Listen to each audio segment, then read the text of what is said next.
Most people are told Right. how much pocket money do you need for the term. Yeah. You're just Yeah, it given is. like 2 sock, 3 sock. You're told jipange. Bye. That's it. Yeah. So personal finance for me is one of those things that is an essential life skill. It's a bit like first aid. The question you'd ask yourself is your money actually growing? I was about to ask that. Does your money grow if it's in a circle? Yeah. So Listen, like see? the hamster has collapsed. The hamster running the wheel in my head has collapsed. that's what Wait, a paying budget yourself is not sherehe? is. No. Paying yourself is not That is treating yourself. Way, gotta build up of my thoughts sitting in an ashtray. I'm sorry that I'm so inconvenient, okay. Just let me be me and I'll stay out of your way. I can see the way you look at me, I'm such a disgrace. I never really asked to be brought into this place. You wanna love me? Well then baby have a taste. All the highs and the lows, no you'll never be. We're shooting at Pura Vida Stays. This is a network of Airbnbs. This place is really charming. By the way, when you walked in, how did you feel? Oh, it was really good. It feels like your home, yeah. So You can use it for staycations, shoots. Yeah. And they have an offer coming up, like in December. So by the time you'll be watching this, maybe the offer would have started. Follow them on their Instagram and come for a staycation. Said you felt that way. Guess you're trying to stay strong and fake a smile. That is treating. yourself. And you can't treat yourself on a daily basis, guys. Paying yourself, and this is something I always tell guys, is when you get your income. Yeah, many people think, Ati, I get my income, therefore I've been paid. I've been paid. Yeah. But how do you pay yourself? Yeah. How do you pay yourself? You pay yourself by putting money in savings.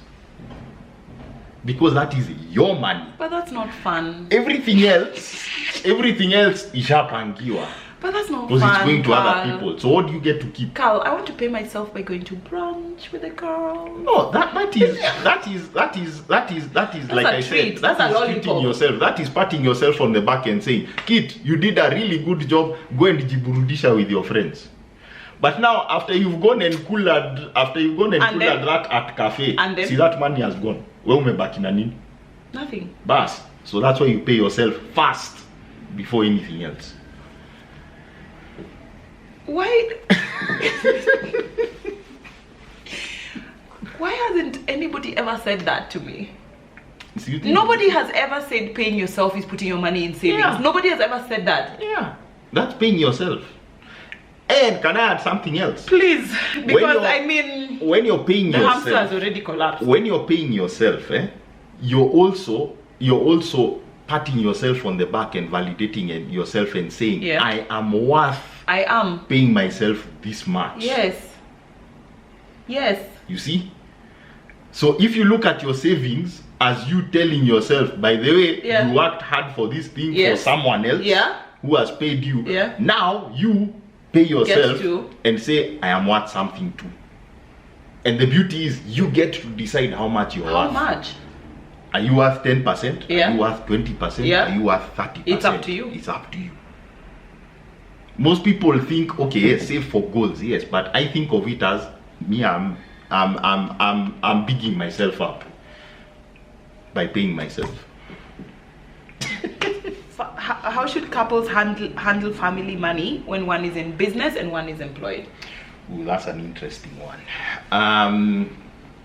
Now, different couples have different ways of managing finances. Some people like separate bank accounts.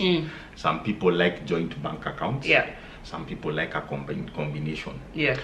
My preference is where you have a situation where you have someone who has irregular income versus someone who has regular income. Try and find a way where if someone who is earning the regular income can meet the bills required, then use that person's income to meet those regular bills. And then the business income can then be used for planning for, your big investments and your future goals and that kind of thing, because it's irregular. Because then so you can just like division of labor. Exactly, it's the same thing. And then what I would also recommend is you know, when you're a couple, remember you're still two individuals. Yeah. You know, even though you're one, Yeah. you're still two individuals. Yeah. So you both have lives. Yeah. So I always recommend each of you have your own separate account for your own expenses, and then have a joint account for things like bills. So then it's transparent as to what is being paid, what is due, and you can see then, and all of you, both of you have access to that account. So like in that situation where someone is in business and someone is earning a salary, if you can both agree, because obviously you're joint, you know, you're one, obviously people have different circumstances, have their own things that right? But the best thing is if you can agree, you trust each other, you work together in that way, the person with the regular income can pay the regular bills, and then the business income, because it's irregular, when it comes in, then you sit down and you plan what you're going to do with that money to further your family's future and agenda. And if and it could even be things like, depending on how much that money is, you can even say, hiya, we've made so much money here, therefore what we can do is we set aside a year's worth of expenses.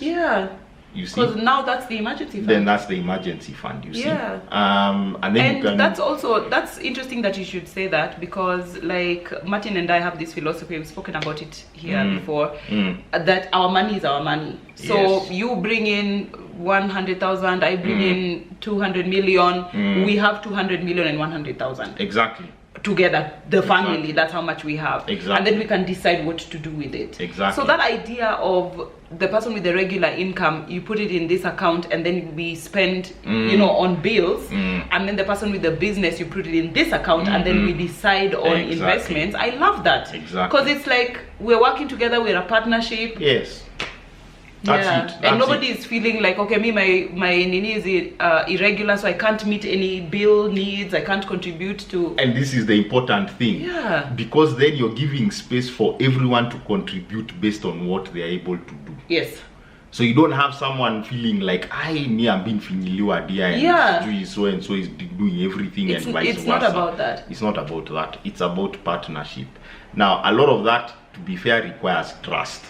And people have different and relationships, maturity though as well. You see? So but that's my preference. I mean, that's how Sophie and I work it.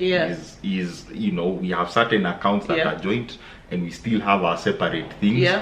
And that's good, because if, for example, she wants to surprise me for my birthday, she doesn't have to. You don't have to see a notification. See a notification that hey, someone has gone and spent how much for me on a Calvin Klein thing, you know, for example. Now the surprises. Exactly. So that element of keeping the excitement of doing something unexpected is still there. I love that. Yes, absolutely. What factors should you consider before selling your shares, as well as before buying any more shares? First of all, with shares, it depends what kind of shares you're talking about.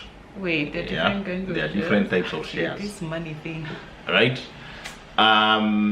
Most of the shares that you see on the stock market are what you'd call ordinary shares. Right? But you also have other types of shares called preference shares.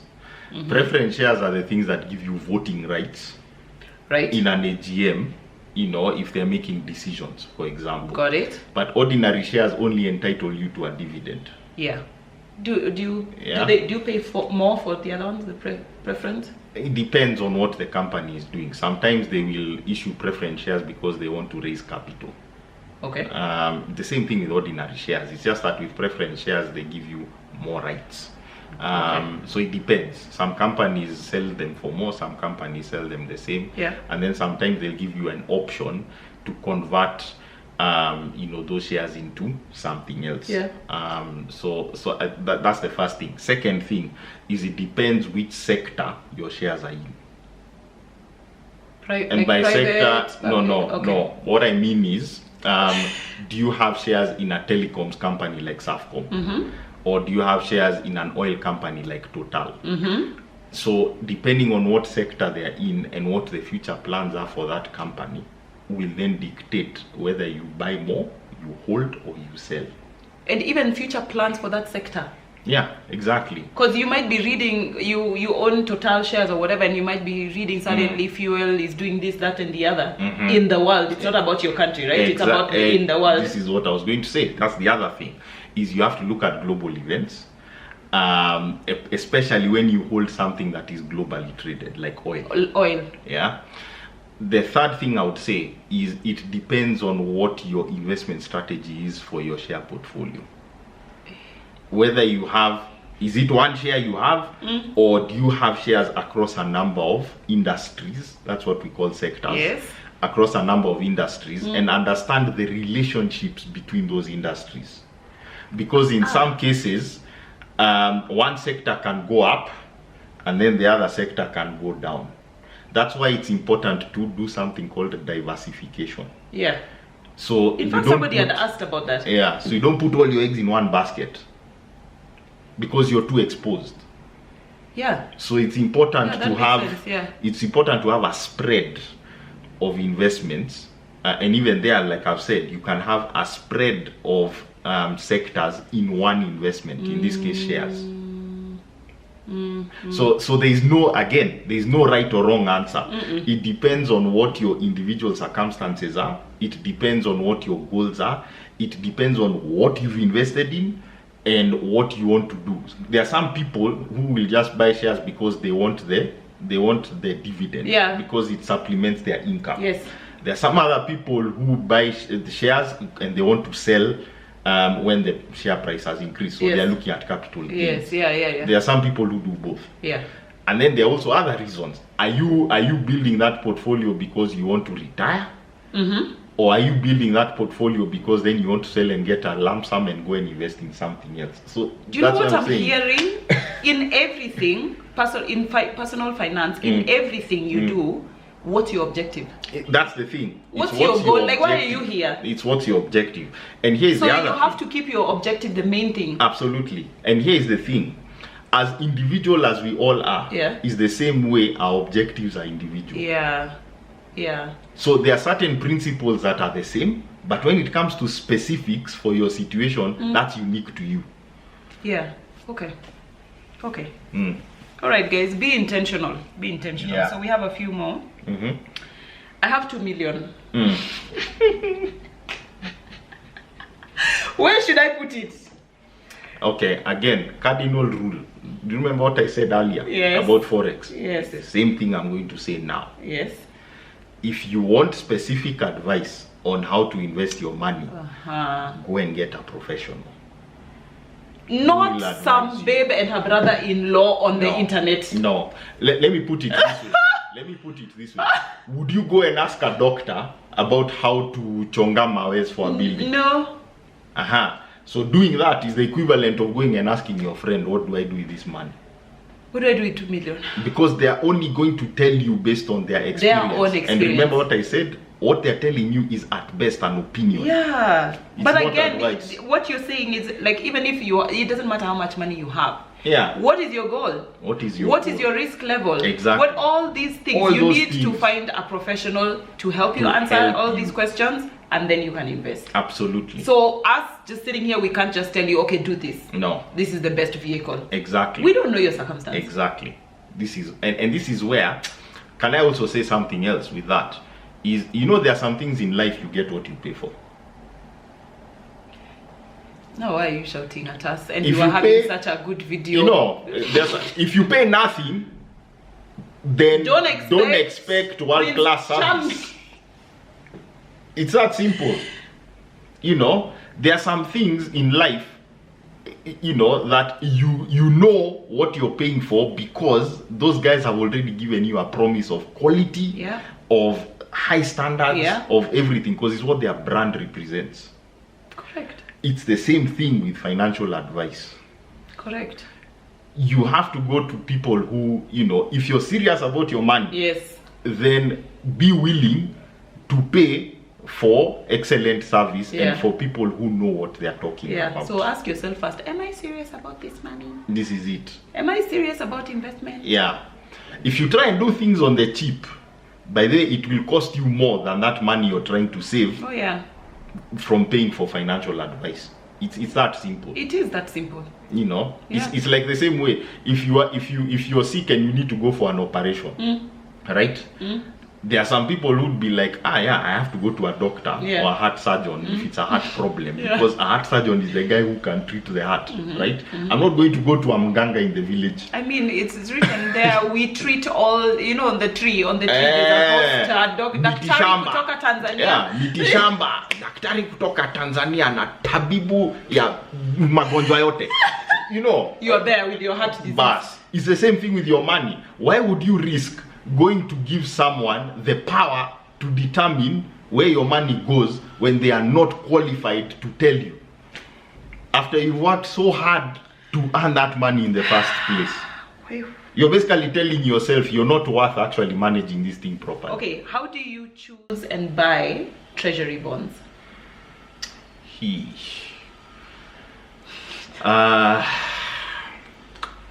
Okay, again, treasury bonds are long-term investments. Those things can go for anywhere from 10 years to 20 years. 25, 25 even. Because you're basically investing in the government. Yes.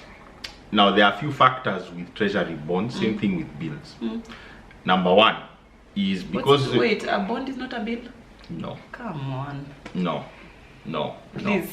No. Treasury bills and treasury bonds are not the same thing. Okay. Treasury bills, you can only buy them for the maximum length of a year.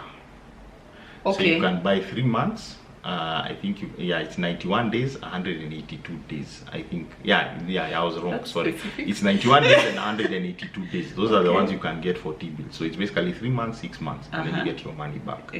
Treasury bonds are things that have a term of I think it's a year or more. I don't know what's available in the Kenyan market, but usually it's a year or more, up to 25 years sometimes. Okay.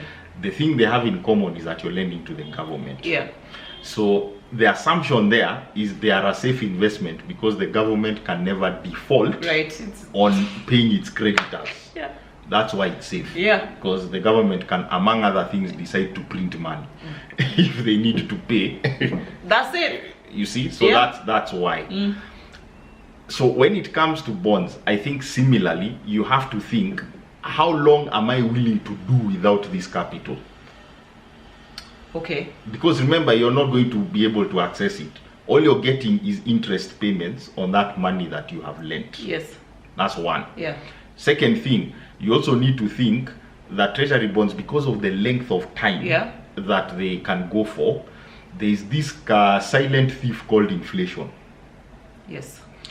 And what inflation is it devalues the purchasing power of your money. In simple terms, what I could buy with 100 bob 10 years ago, my friend, it will cost me 300 bob today. Hey, perhaps. So you have to think. But we move. So you have to think, the money I'm locking in this bond, if I'm locking it for 10 years, 15 years, what will be its value when I get it back? What will be its value? You have to work out that percentage. So in some parts of the world, they offer things called index-linked bonds. And what that is they change the interest in such a way that and the capital in such a way that it keeps up with inflation. Oh wow, how kind. So in real terms, you're not losing. How kind of them. Now I don't know whether that's available. We don't do that here.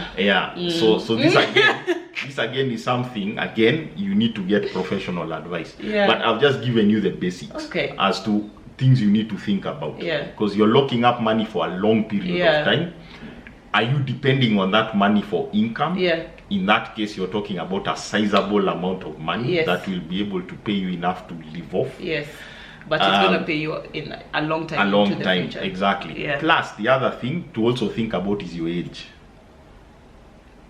When you're young, you buy the longest term treasury bond you can get your hands on. But now, if you're in your 70s, you don't want to be locking your money up for another 20 years. Forget that. Because obviously your money is going to have more immediate needs. Yeah, So but things you know like- what? Unless it's an investment for your children. Yes, that's Which true. I really buy into. Yes. The whole thing Yes. of, exactly. you know, leaving a treasury bond Exactly. in my will. You know, for my children. Yeah, that also. Yeah. And that leads me on to something else. So remember I was telling you guys about how you have to dictate and direct your money to where it goes to. Yeah, that part. That applies to what you want to happen when you're gone. After you're gone. Because your earning power Yeah. is give or take 30 to 40 years. Okay. Yeah. Then after that, you need to start thinking about posterity. What happens when I'm gone? This is why one of the things I advocate all the time is if you haven't, make sure you make a will. Please. And you don't have to have a lot of assets to make a will. No. In fact, I would even advocate by the time you start, if you start earning, make a will. Make a then. will. Because for most companies, I don't know what it's like in Kenya, but Yeah, I can there's a tell next about the of UK kin. experience. There is a next of kin. Yeah. Usually, if something happens to you and Yeah. you pass away while you're still employed, Yeah. there is this thing called death in service benefit. That's right. Like they pay out Yeah. to your next of kin. It's usually a multiple of your salary. Yeah. Now, if you don't have a will, no one knows what is going to happen to that money. So again, the same way you dictate where your money goes every month via budget is the same way you dictate where your money goes when you're not here. And also when you're too old to earn. That too. Exactly. That too. Yeah, so the ones of choosing and buying the treasury bonds, you have to look at your age, the kind of bond you're buying, Yeah. what if you can tie up your income, Yeah. all that stuff. Yeah. Okay, so Yeah. just a recap. Last one. What are the pros and cons of real estate investment? Real estate. Okay, so What was that? yeah, I have my views on this one. So let me put it this way: real estate is good because it's an investment you can see. Right. So many people like real estate because ninaiona na macho. So is real It's estate not- even like land? Is that real Yeah, estate? yeah, that's all real Okay, estate. okay. Land, property like Okay. houses, apartments. Yeah. It's standing right there. I can see it. Yeah. Yeah. But there are also other ways to invest in real estate. There are things called real estate investment trusts, for example. So those things is basically a fund that is managed by a professional where their main asset is property. So you don't have to have a huge outlay to go and buy a piece of land or a property. You can treat it pretty much like shares. I did not know that. Yeah, you can go and buy 10k worth of a real estate investment trust. You know, Kenyans love land. We're obsessed. And So if with my 50k, 100,000, Yeah. I can own land you can do that because via, of the investment board. the real estate investment trust. I don't know if they're available in Kenya, but certainly in other markets they are there. That's one way. Is it possible for me to invest in another market? You can, but you'll be considered a foreign investor, and there are certain criteria that you have to meet. So for example, you'd have to be able to pay tax in that country. And if I can't? And if you can't, then you might not be able to access those investments. There may be some other providers here who can give you access to certain foreign investments. Yeah. But even then, those things are usually for the preserve of the ultra wealthy, based on what I've seen anyway. There may because I've seen some middlemen. I think they're middlemen. Brokers who do that. So it's like you invest to them and they invest in the foreign market. Yes. So that's another way, because those guys will probably have special licenses that allow them to access those markets. So they basically act as, like you were saying, a middleman, an intermediary in the financial world. And that's safe, that's legal. That's legal, as long as obviously you do your due diligence and check out that the broker is legit. Because there are some guys here who come out saying they are brokers and really they're just con men. So that's another thing. Now, the other thing with real estate, I would say, I think generally for us Africans, we tie a lot of our significance to the land, because there's a cultural heritage. I mean, where will you be married? There's a cultural significance to the land, right? But I think you need to think about a few things. Number one is, what kind of real estate investment are you looking at? If you're looking at land, are you just looking at land to buy to speculate and sell on later? Or do you have a very specific purpose? Are you going to go and build a house for your retirement? Are you going to go that's the main thing that people buy land for. And in which case, how is that an investment? It's not, by the way. It's not. Because remember, an investment is something that puts money in your pocket. Yeah. A liability I think sometimes, takes money out. What? I think I also used to think of, like, if you have land and if you have a house, that's an investment, because it's not taking money out of your pocket for it. It's not an investment. It's not an investment because there are maintenance costs that you have to pay. First of all, the maintenance cost on houses. There are things like land rates. If you buy land in a county where there are land rates, you have to pay. So those things are coming out of your pocket, right? Now, if, for example, you buy an apartment and then you let it out either as a normal, tenancy or as an Airbnb, that thing now is an investment, putting because money it's putting in your money pocket. in your pocket. Got it. You see? Yes. That's the second thing. Third thing is, with property, everything is about location. Location is everything. Again, depending on what your goal is, because different locations are good for different goals. Yeah. If you're looking for a commercial property, you're not going to go and look for a commercial property in a suburb like Langata, because it's full of residential property. Yeah. So it depends. Are you looking what you're looking for? Residential property, commercial property. Therefore, think about location. Then you also have to think about accessibility. Things like roads. Yes. Things like what infrastructure is there, electricity, water supply. A lot of people buy stuff with the promise of infrastructure is coming in 2 years. Infrastructure is coming in 3 years. This is it. And in some places, unfortunately, because of the inefficiency of our public services, you also have to consider, in some cases, that if you have to put in infrastructure, that's an additional cost you have to bear. Yes. So, for example, things like, I've seen a lot of Kenyans putting boreholes. Yes. That's a cost. Hey, it's a heavy cost. If you're in an area where electricity is patchy, electricity service is patchy, you might have to think about things like a generator. And solar. So it's not just, there are a lot of things to consider, but it all comes back to, what is your objective? That's the main thing. What is your objective? That thing of buying, let's say, an apartment, it's a 3-bedroom apartment, you've bought it in Kilimani, you've spent, say, 17 million to buy it, but you can only rent out for 50K. There we go. So because it's in Kilimani, or it's because because of the location. This is why I'm saying a certain, you're capped. Exactly. That's why I'm saying location is everything. Because in some locations, Kilimani is a very good example. Same thing with Kile. There's an influx. There's an oversaturation. What does that mean? That means that the asset price relative to the yield or the return you're making is poor. Very poor, in fact. Right? Broke. And the idea here is to do what? Is to get a return if you're doing an investment. If it's an investment. If it's a place that you're living by yourself and you want to live in Kile or Kilimani, then go ahead. But don't consider it an investment, because it's not. It's not. Your home is not an investment because you use it, you live in it. Why are you it's not. As people? It only becomes an investment if you decide to sell it. But then, even then, you still need somewhere to live. So your home is never going to be an investment.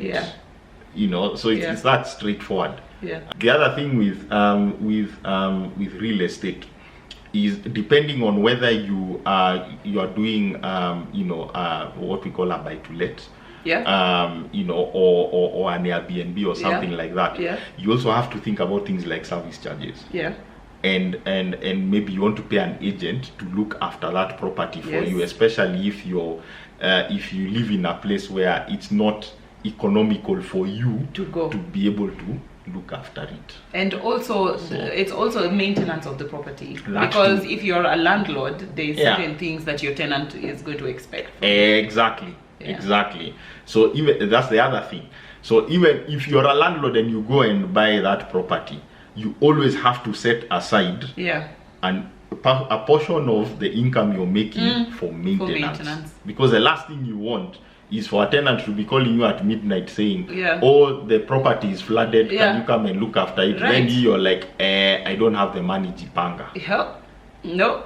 You know? No. Or, so there are certain responsibilities, you know, so you have to also think, are you going to be able to fulfill your responsibilities as a landlord? So even things like buildings insurance, you know, things like you know, if you know, accidental damage, if something happens and you know the property gets damaged, you are not going to be able to have that money to repair that property. So get insurance.